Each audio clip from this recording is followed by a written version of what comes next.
Unen fuerzas. Mientras Occidente se prepara para despojar a Rusia de sus bienes soberanos, la ONU busca justicia. Con activos rusos congelados que suman 300.000 millones de euros y un escenario financiero en constante cambio, la respuesta de Moscú promete ser igual de contundente. El canciller Sergei Lavrov ya ha advertido sobre medidas recíprocas, mientras expertos y ciudadanos rusos sienten el impacto de estas decisiones. ¿Estamos al borde de un nuevo conflicto internacional?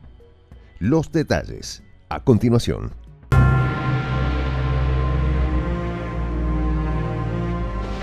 Voz de la Patria Grande. En Nueva York están con Putin. Aunque parezca increíble, la simpatía por el líder ruso ha encontrado eco en la Gran Manzana.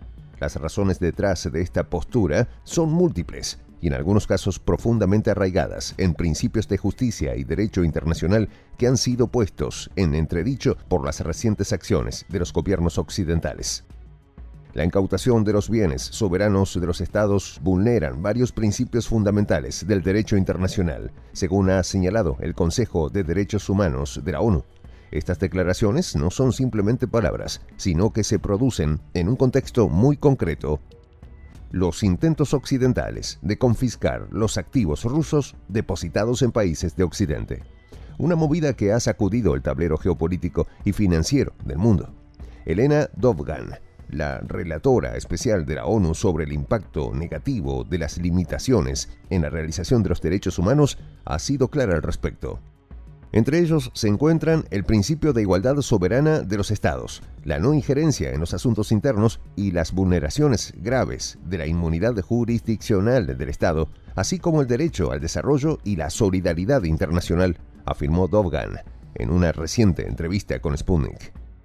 Desde el punto de vista del derecho internacional, todos los estados son iguales y no tienen autoridad sobre la propiedad estatal de otros países.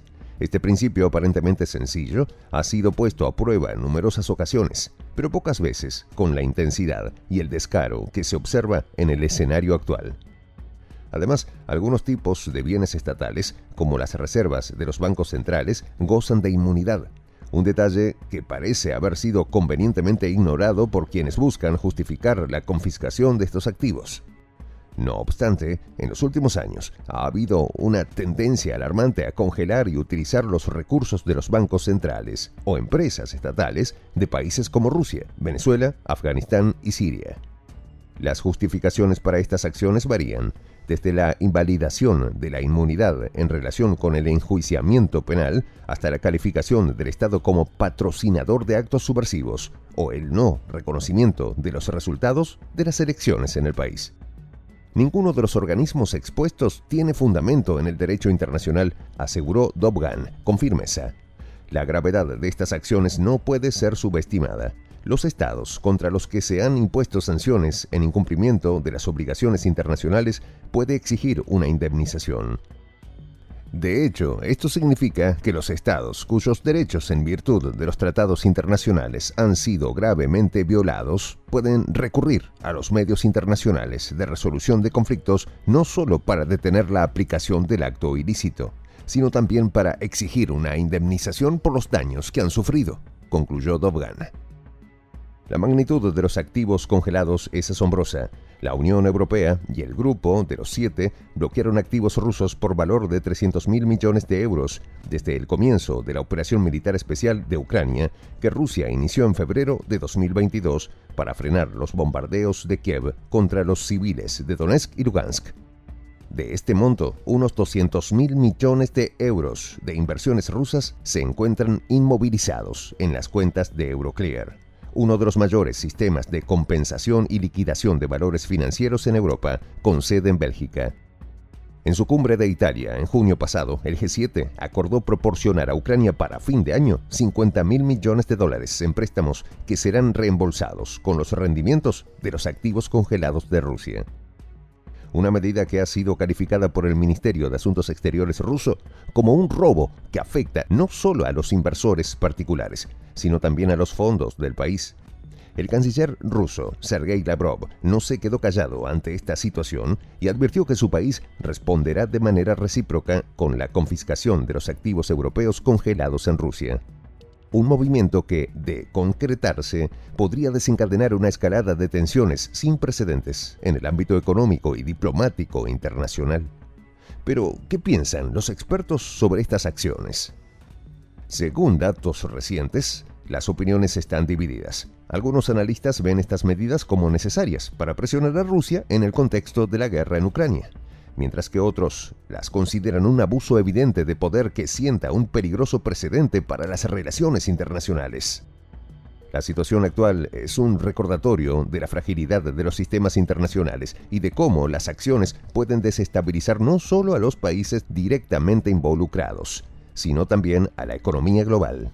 La congelación de activos y la redistribución de estos fondos tienen el potencial de afectar a millones de personas y alterar mercados enteros.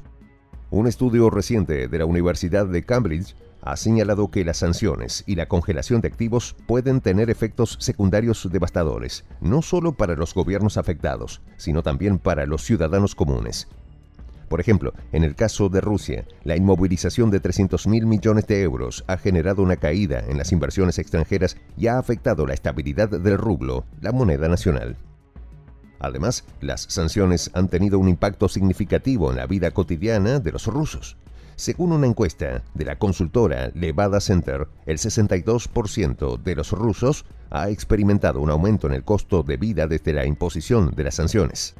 Los precios de productos básicos como alimentos y medicinas han aumentado drásticamente y muchos ciudadanos han tenido que hacer ajustes significativos en sus presupuestos familiares. En el ámbito político, las sanciones y la congelación de activos también han generado un clima de desconfianza y hostilidad entre Rusia y los países occidentales.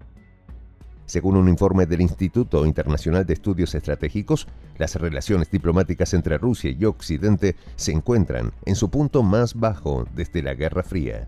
Este deterioro de las relaciones ha llevado a un aumento en las tensiones militares y a una mayor probabilidad de confrontaciones directas. Por otro lado, algunos expertos argumentan que las sanciones han sido utilizadas para presionar a Rusia y otros países. Según un informe del Consejo Atlántico, las sanciones han debilitado la capacidad de Rusia para financiar su esfuerzo militar en Ucrania y han limitado su acceso a tecnologías y recursos clave. La situación actual también pone de manifiesto la necesidad de reformar los sistemas internacionales de gobernanza económica y financiera. Las instituciones, como el Fondo Monetario Internacional y el Banco Mundial, deben ser más inclusivas y representativas de todos los países, y no estar dominadas por un pequeño grupo de naciones poderosas. Soy el J, Juan José del Castillo, director del canal Prensa Alternativa. Si quieres ser parte de la comunidad de la Patria Grande, suscríbete a nuestro canal. Si es que quieres que te lleguen las notificaciones cada vez que subimos un video, activa la campanita.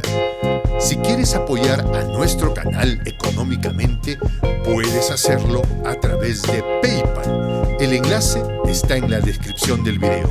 A nombre del equipo de Prensa Alternativa, me despido con esta expresión en el quechua milenario, Tupananchis Kama, cuya traducción es hasta volvernos a encontrar.